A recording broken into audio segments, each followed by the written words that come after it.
CBN e a Família, com Adriana Miller. Oferecimento Med Senior, plano de saúde especializado para a terceira idade. Adriana Miller é psicóloga, terapeuta familiar. Sempre é bom ouvir a Adriana Miller aqui na Rádio CBN nas tardes de quinta-feira. Tudo bem, doutora Adriana? Boa tarde, Mário. Boa tarde aos ouvintes. Tudo muito bom. É mesmo? Hoje, então, vamos falar de paciência ou de esperar? Acho que são quase sinônimos, né, Mário? Eu acho que quem sabe esperar tem paciência, quem tem paciência sabe esperar. Acho que são sinônimos, se entrelaçam. Nós ficamos refletindo aqui, quem espera sempre alcança, ou quem sabe faz a hora e não espera acontecer? Como achar a medida certa? Gostei, poético. Mas a gente anda meio impaciente ultimamente, Adriana? Então, Mário, eu acho que para a gente poder entender sobre essa arte de esperar, né, é interessante a gente entender que tem dois tipos de tempo. Um tempo que é objetivo, que é aquele do relógio mesmo. Então, em qualquer lugar do mundo que a gente esteja, 1 minuto vão ser sempre 60 segundos. E vai ser aquele tanto de tempo que teremos que... É o passar do tempo, né? Então, todo mundo espera o mesmo tempo quando espera 1 minuto. Mas dentro da gente, então, tem um outro entendimento, uma outra percepção do tempo, que é o que a gente chama de tempo subjetivo, e que aí entra na área da psicologia mesmo, né? Que é a experiência que cada um de nós tem à medida que o tempo passa, ou enquanto um evento está acontecendo. Então, essa experiência individual, essa percepção subjetiva, é que modifica de pessoa para pessoa.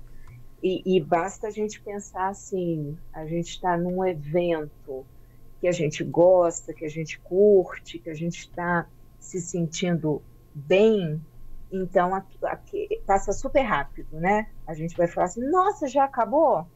Ou, nossa, nem percebi que já estamos aqui há 2 horas.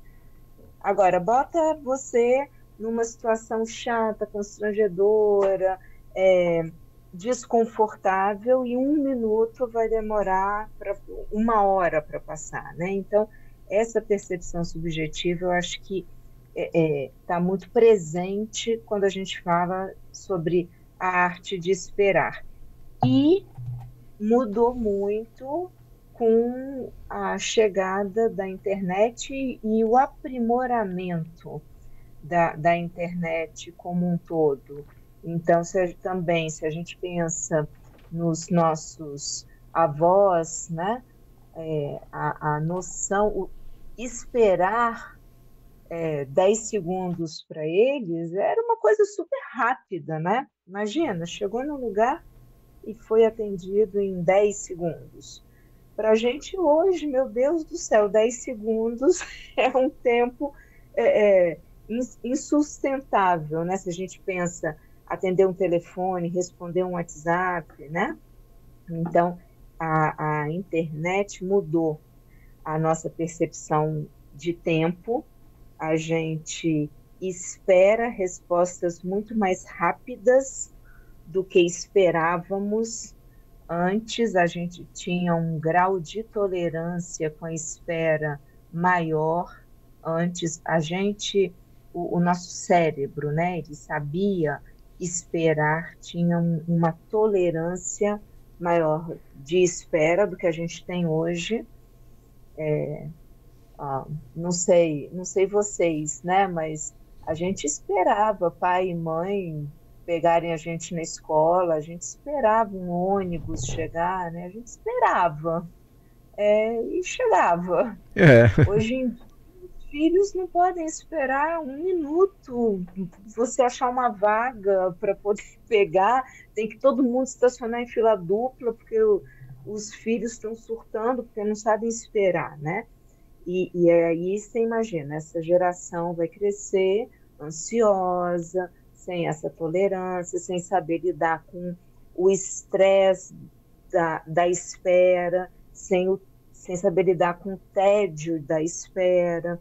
Então, acho que falar sobre essa arte de esperar, Mário, é algo muito importante, porque se a gente não nos educarmos primeiro, para depois também conseguirmos educar os nossos filhos nessa habilidade, a gente vai ter problemas de estresse, de ansiedade, de aumento de pressão, assim, o nosso corpo físico e nosso estado emocional vão responder de forma muito ruim. Por quê? Porque não foram treinados. Quando eu falo que é uma habilidade, eu estou falando muito que é uma habilidade de esperar, uma arte de esperar, é porque eu acho importante a gente entender que é algo que pode ser desenvolvido.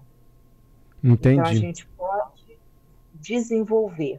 Talvez a gente não vire um Monet que vai fazer uma pintura linda, maravilhosa, a gente não vire uma Cecília Meirelles que faz poesias lindas e maravilhosas, mas a gente vai saber escrever, a gente vai saber pintar. Então, uma arte, ela precisa ser, a gente precisa ter essa dedicação, porque é uma habilidade que pode e deve ser desenvolvida nos dias de hoje. Entendi.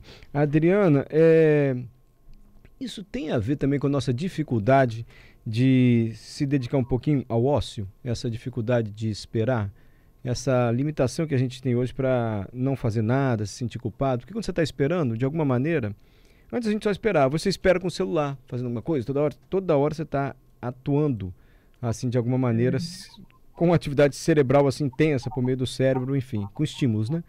Você acha que isso pode ser uma dificuldade hoje também nossa, saber desligar?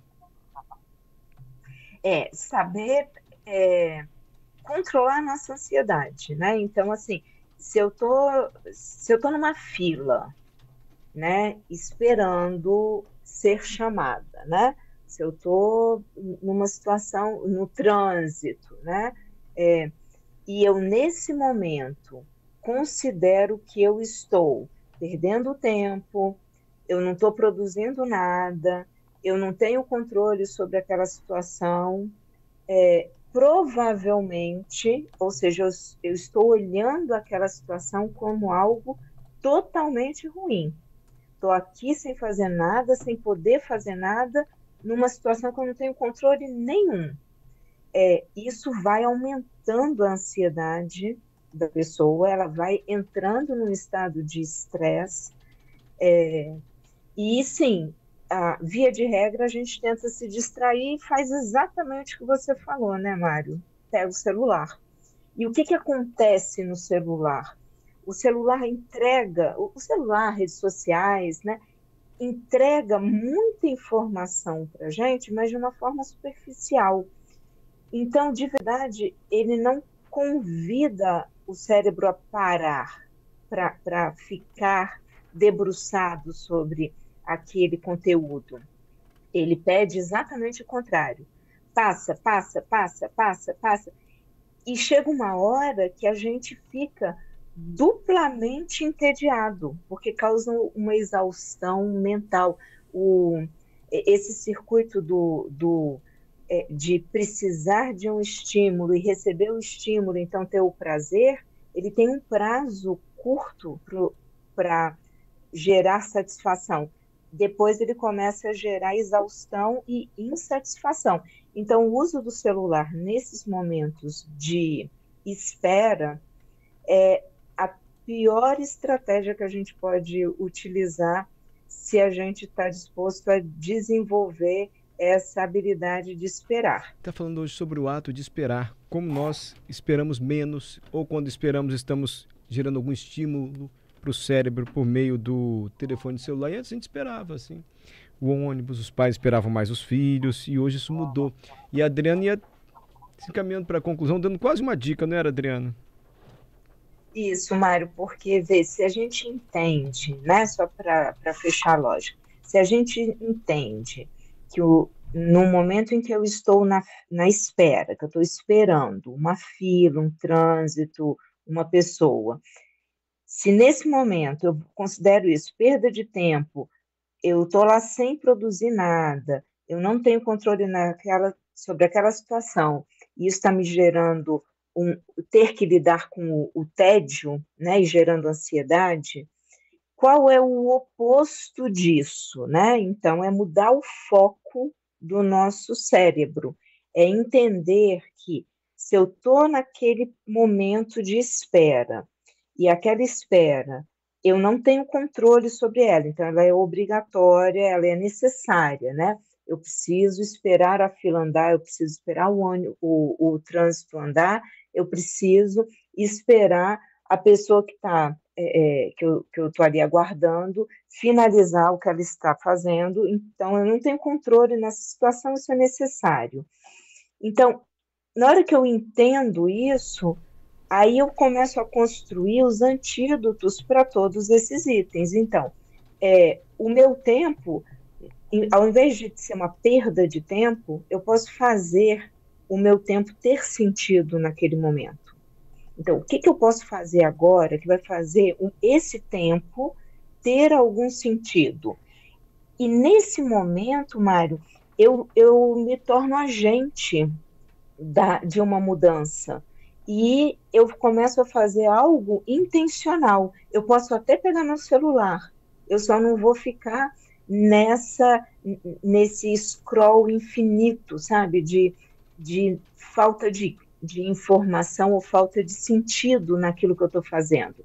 Eu vou focar o meu cérebro num podcast, eu vou focar o meu cérebro na leitura de um artigo que eu acho interessante ou que vai me explicar alguma coisa que vale a pena, eu vou escrever algo para alguém, então eu vou pegar toda essa energia da ansiedade e eu vou canalizar ela para algo que faz sentido para mim naquele momento. Ou seja, como eu posso usar esse tempo de forma produtiva, de forma que não me gere ansiedade, de forma que intencionalmente eu me sinta bem. E também, Mário, se possível, relacional. Então, fazer algo relacional, do tipo, observar o ambiente, né? Como é que estão as coisas ao meu redor nesse momento? O nosso cérebro gosta de novidade.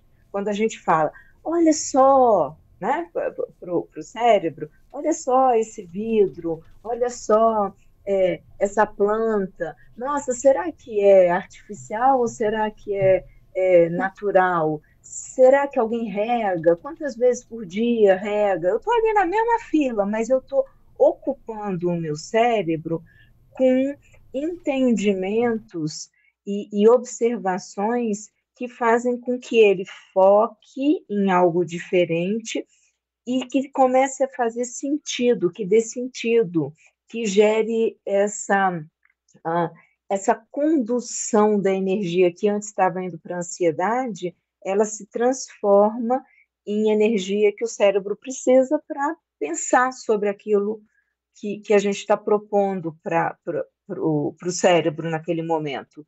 E aí, se eu vou, porque eu estava falando do relacional, né? Se eu observo as pessoas, eu vou começar, por exemplo, a ver que uma pessoa está precisando atravessar a rua, então ao invés de eu engatar a primeira e sair andando, eu vou deixar a pessoa passar, então eu vou treinar empatia, solidariedade, respeito, generosidade, gentileza, igual a gente falou na semana passada, né? Posso dar o lugar que eu estou sentada para alguém que está vindo e que está cansado, posso me dispor a pegar um copo d'água para uma pessoa, alguém vai guardar o meu lugar na fila, eu vou lá, pego um copo d'água, trago. Por quê? Porque eu estou observando e eu estou entendendo o que as pessoas estão precisando. Vou conversar com alguém na fila, né? Houve um tempo em que as filas eram lugares para as pessoas conversarem. Hoje em dia, ninguém mais interage, parece que é proibido a gente olhar no olho do outro, né? Então, é todo mundo olhando para baixo, olhando para dentro da tela e se isolando dos demais. Sim. De novo, em algumas situações isso pode até ser interessante, mas quando a gente está tentando desenvolver essa habilidade de esperar, a gente tem que tomar muito cuidado para que essa ação não seja geradora de mais ansiedade, que vai só fazer aquele tempo na fila piorar. Porque a gente vai falar assim, nossa, já estou há 5 minutos aqui, imagina 5 minutos numa rede social, você já viu tudo que você tinha que ver. Já viu, já comentou, já deu like, já deu dislike, já cancelou, já fez tudo. E a fila não andou. Então, a gente tem que prestar atenção nisso, né? Eu não lembro elogiando o tema hoje, Adriana. Eu te interrompi, desculpe.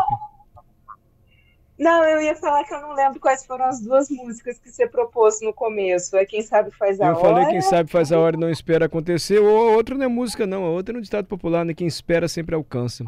A gente tá falando de um tipo de espera assim um pouco mais imediato. Eu não sei se o que eu vou te perguntar agora requer um comentário muito longo, mas tem uma outra espera também, quando a gente tá passando um momento difícil assim na vida e todo mundo fala, espera, isso passa.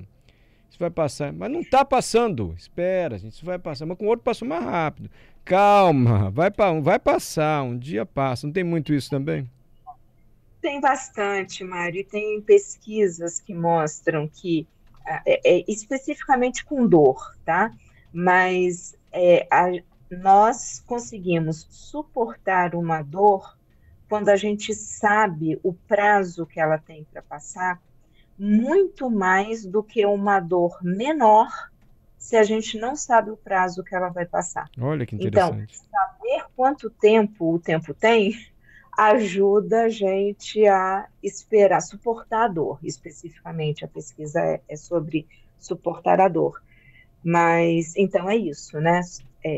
Ajuda muito. Por isso que em algumas filas tem lá tempo estimado de espera. Porque é isso, para ajudar as pessoas a suportarem aquela espera. Ajuda, inclusive, as pessoas a verem se cabe na agenda, né? Aquele tempo de espera. Exato. Mas, Mário, você ia falar dos ouvintes? Ia sim. Adoro sobre Olha eles. Aqui, ó. O Giovanni, saber esperar também significa saber controlar os sentimentos? Deixou essa pergunta. Quer que eu leia todos, depois você comenta? Pode ser. Olha aqui. Jonathan, que assunto pertinente, gente. Parabéns pelo tema. Dá parabéns para a doutora Adriana. Ela está sempre quinta-feira aqui, Jonathan. Padre Adelson, padre, estava com saudade do senhor, padre. Um exemplo da dificuldade das pessoas de esperar é no trânsito. O sinal está vermelho, todos parados. No exato momento que fica verde, alguém buzina para os da frente andarem. Tem o padre Adelson trazendo esse exemplo aqui da impaciência.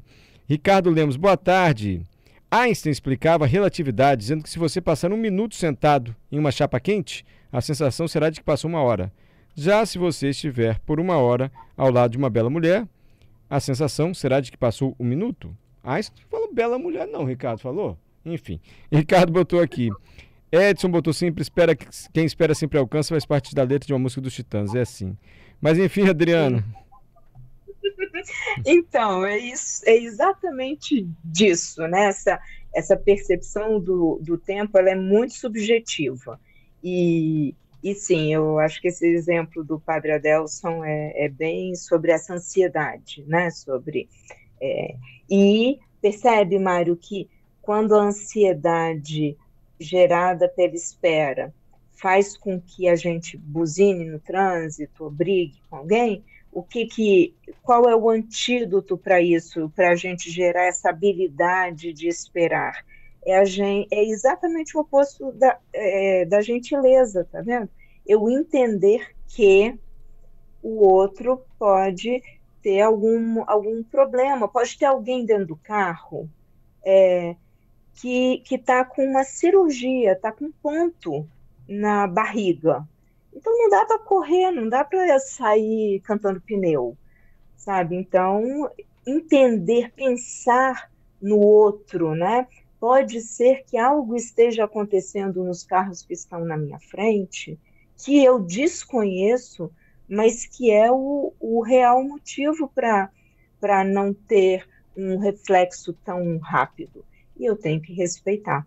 Então, a arte de esperar, ela é uma arte da paciência e ela é uma arte da empatia, da solidariedade, da gentileza, e a gente precisa desenvolver, a gente precisa resgatar isso. E respondendo à pergunta do Giovanni, sim, tem a ver com esse controle dos sentimentos, não no sentido da gente abafar o sentimento, né, mas no sentido da gente conduzir o sentimento, porque a ansiedade vai gerar medo, raiva, tristeza, né, desconforto, é uma energia que é gerada. Então, a gente conseguir canalizar essa energia, dizer para o nosso cérebro para onde eu quero que essa energia vá.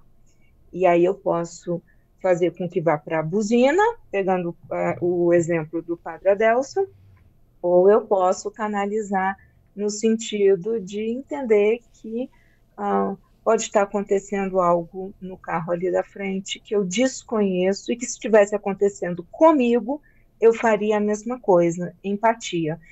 Perfeito. Esse ajuste do foco faz muita diferença e contribui muito, Mário e ouvintes, para a gente desenvolver essa arte de esperar. Dá tempo para mais uma pergunta do Franco, Adriana? Sim, podemos. Qual a diferença da falta de paciência para a ansiedade?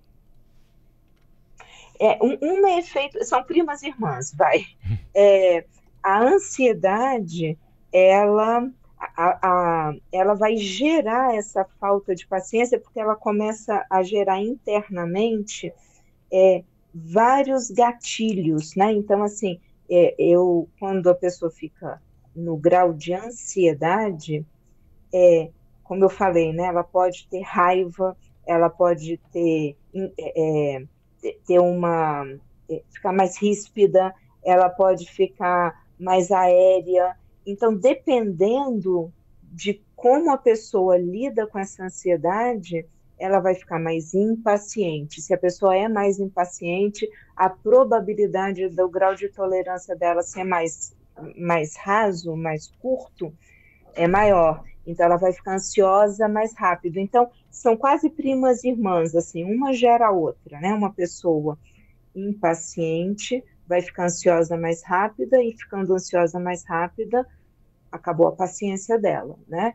Pessoas mais pacientes conseguem canalizar a energia da ansiedade de uma forma melhor e aí elas vão provavelmente ter mais habilidade para entender o que está acontecendo naquela situação, fazer todo esse processo que a gente tá comentando aqui, né?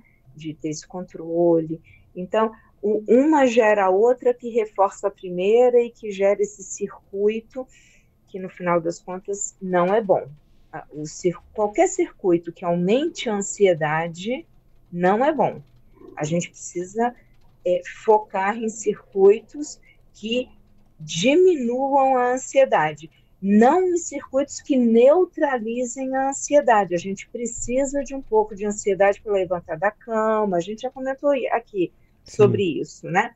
Para levantar da cama de manhã, para ter a vontade de ir para uma academia, né? Então, assim, a ansiedade é um elemento importante para a gente começar, né? Então, ela não pode ser zerada, mas em excesso, como são essas situações que a gente está comentando aqui, ela é prejudicial. Então, a gente precisa fazer um trabalho para encontrar o equilíbrio que promova a possibilidade da gente poder esperar e ficar tranquilo com isso. Ou seja, é o grau certo da ansiedade, né? Entender que eu não tenho controle sobre essa situação. Sobre a situação, eu tenho controle sobre o que eu vou fazer com isso. E aí, nesse momento, eu começo a agir de forma intencional para quê? Para que essa situação não estrague, além do meu compromisso, o meu fígado, o meu estômago, a minha cabeça, né? Porque aí começa a ter os impactos no corpo, e nada disso é bom. Ou no meu relacionamento com as outras pessoas. Então, a ideia é essa. A gente precisa focar em circuitos que tragam o equilíbrio da ansiedade para que a gente possa realmente não ficar refém dela e sim sermos agentes, dizermos o quanto dessa energia motora eu quero na minha vida nesse momento. Maravilha, agora sim. Obrigado, viu, Adriana? Mário, obrigada a você, obrigada aos ouvintes, adoro a participação deles. E eu ia dizer que quando a gente conversa sobre essa habilidade que pode ser desenvolvida, a gente está falando exatamente disso, né? Quem sabe faz a hora, não espera acontecer, mas também quem sabe esperar alcança. Então são os dois, Mário. Eu acho que as duas frases, as duas músicas, como o Edson nos lembrou, fazem sentido para o nosso comentário de hoje. Perfeito. Obrigado, Adriana.